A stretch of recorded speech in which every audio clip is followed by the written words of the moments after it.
Hey, this is Deepak here, and in this video, I want to talk about fasting. A lot of people have a lot of misconceptions about fasting. Some people even say that fasting is not good. But I will tell you what is the right way to do fasting. The first way to do fasting is intermittent fasting. You just skip breakfast and start your day with lunch. And when you are starting with lunch, don't eat too many carbohydrates. Like, one full bowl of white rice is something that is definitely not recommended. You need to make sure that you are eating foods with a very low glycemic index, which means that it won't release too much glucose in your bloodstream immediately. Then it's as good as eating like a cake or a chocolate which is loaded with sugar. So the second way, and my favorite way to do fasting, is to do once in a week fasting. And it means that you drink only water throughout the day. So if it is day one, you have breakfast, lunch and dinner. Day 2, you skip breakfast, you skip lunch, you skip dinner also, and you will only feel hungry like until 1 p.m. or 2 p.m. After 2 p.m., the ketosis starts and your body will start burning the fat inside your body to give you energy. And then you will stop feeling hungry. In fact, you will not even feel like eating anything after 2 o'clock. And continue that ketosis, don't break it immediately. And you will actually get very good sleep that night because your body will also be a little bit low on energy. In case you feel like having a little bit of headache because your body is going low on electrolytes, then you can go ahead and have a little bit of water with salt and lime. Don't put sugar in it. Don't have tea, don't have coffee, don't have any form of calories at all. Go into a complete mode where the only way for your body to produce energy for you is to burn the fat that is already stored with you.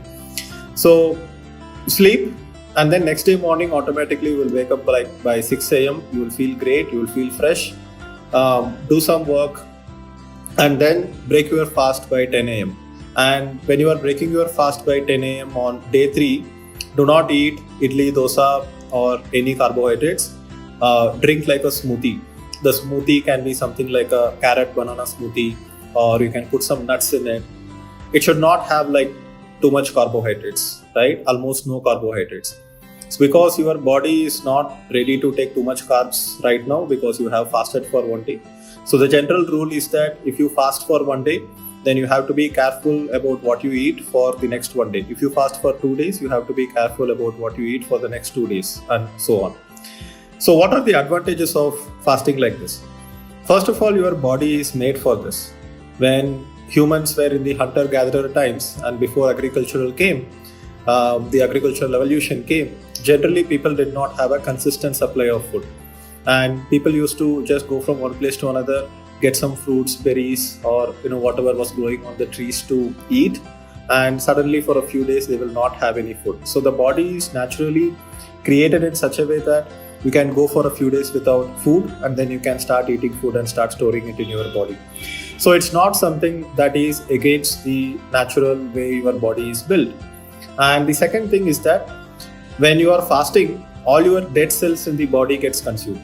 Like for example, if you think about a herd of bisons running in the forest and a wild animal is chasing it like a tiger or a lion, then in the herd of bisons, let's say there are 100 bisons running together.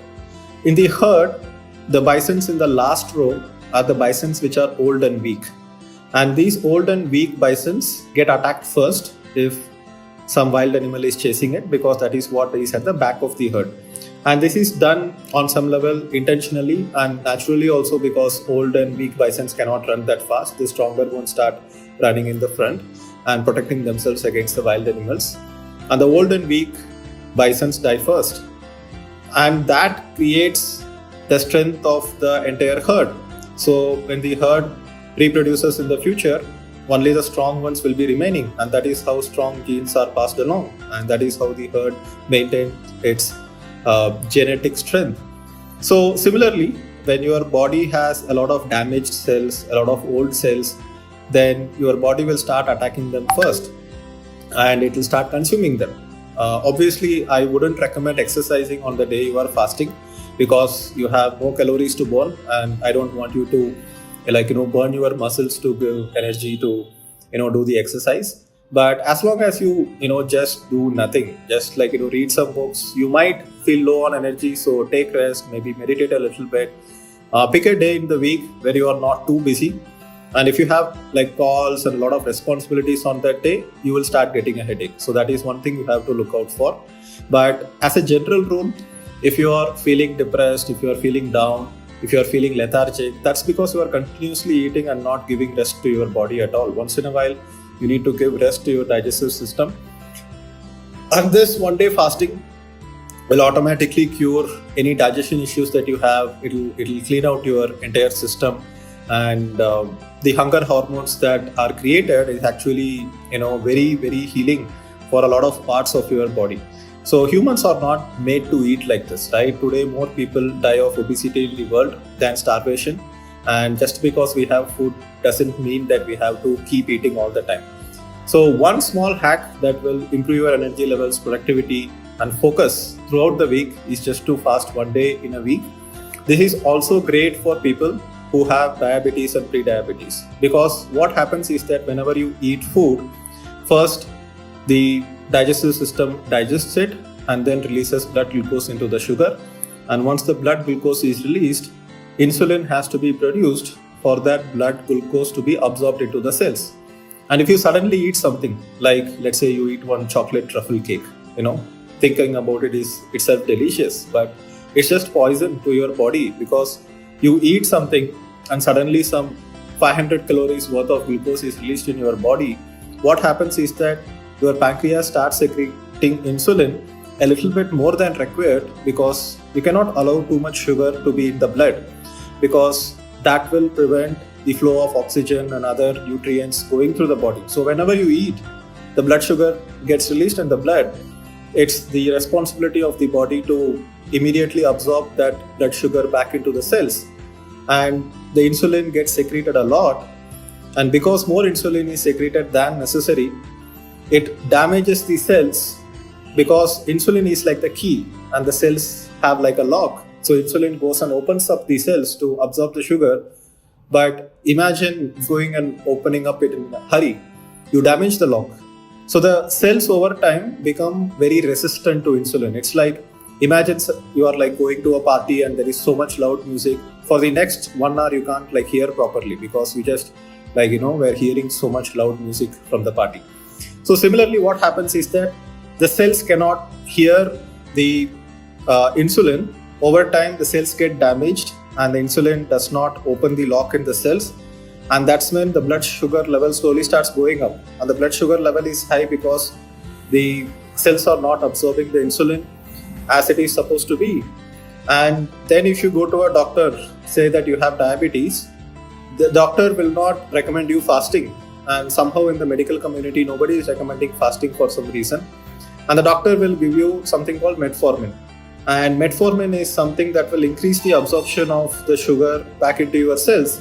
And many times what happens is that a lot of people go ahead and become fat when they have diabetes, when they are taking medication, because the doctor is not recommending the intake of calories. Instead, the doctor is recommending pushing the calories into the cells as much as possible. So if you don't do this fasting, then your appetite will not go down, because you are in a continuous cycle of wanting more and more to eat, because that's how it works. Let's say you just need 100 grams of food, for example, but you eat 150 grams of food. More insulin gets secreted, the insulin resistance of the cells goes up, and then because of that, even more insulin is generated. The food gets absorbed, the glucose gets absorbed in more and more cells. You start becoming fat, and you can't stop the cycle of eating more and more food. So what happens when you do fasting is that, just like if you spend one whole day in a very very silent place, then your hearing will start improving. Your hearing will become like sharper. So similarly, when you fast for a whole day, you are basically telling your body's cells that to calm down, right? You are not always attacking it with insulin. So what happens is that the insulin sensitivity of your body increases. If your insulin sensitivity increases, then the future absorption of the food that you eat will be better, and it will be more regulated, more controlled. And that is why they say, for a good healthy body, you need to consume foods that do not release all the glucose into your bloodstream at the same time. It needs to release glucose in your bloodstream in a slow way. Like for example, if you eat chapati instead of dosa, chapati will definitely release it slower, but not slow enough. So these are the tips which I have learned focusing on my health, because I do not want to get pre-diabetic and diabetic, because the current lifestyle of our food habits and everything, even young people less than 40 are extremely prone to become pre-diabetic. I have a lot of friends who are pre-diabetic, and that is usually calculated by this metric called HbA1c. Look it up. Instead of just checking your fasting blood glucose, which is something that you check after you wake up immediately without eating anything, they say that it has to be less than 100, but that can vary day by day. A more accurate measure of your body's sugar levels is to go ahead and check your HbA1c, which is called glycosated hemoglobin. So glycosated hemoglobin is basically the glucose molecules getting bound to the hemoglobin cells. And if the HbA1c test is done, it's usually at least 1,000 or 1,500 rupees in most of the labs. So HbA1c test gives you the percentage of glucose in the blood as an average of 3 months. So by the way, guys, I'm not a doctor, I'm not a medical expert. So whatever I am saying here for legal purposes is for entertainment purposes only. So just putting it out there so that I don't get into trouble in the future, but you get what I am saying, right? So the glycosated hemoglobin levels has to be 5.6% or less. If it is 5.6 or less, then you are normal. 5.6 to I think 6.4 or 5.7 to 6.4 is pre-diabetic. More than 6.4 is diabetic. So even people who had diabetes or pre-diabetes have been able to reverse their diabetes by continuously doing fasting, sometimes 2 times a day, 3 times a day. 2 times a week, 3 times a week. And sometimes people do 2-day fasting in a week. So the lesser you eat, the longer life you will live, because you need to give rest to your body. Your body is not made for continuous consumption of calories all the time. And so this is something that I learned just by reading a lot of books. There is this book called The Diabetes Code, which talks about naturally reversing diabetes. And even though I don't have diabetes, I was just curious about it and went and learned about the entire mechanism of the body.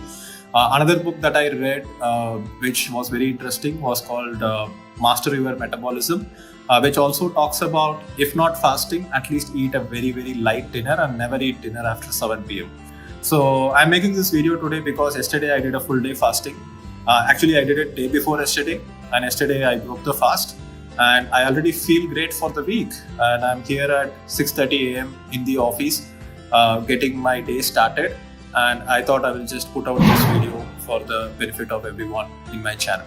So thank you guys, and I will see you in the next video. So rather than just taking my advice on face value, I would like you to experiment with it. Try fasting for 36 hours and see how you feel. And if you feel great, do it every week or twice in a month. And if you don't feel great, or if there is any repercussions, just don't do it. Just do intermittent fasting. So I hope you liked this video. Go ahead and leave a comment below about what you think on this topic. And I will see you in the next video. Bye-bye.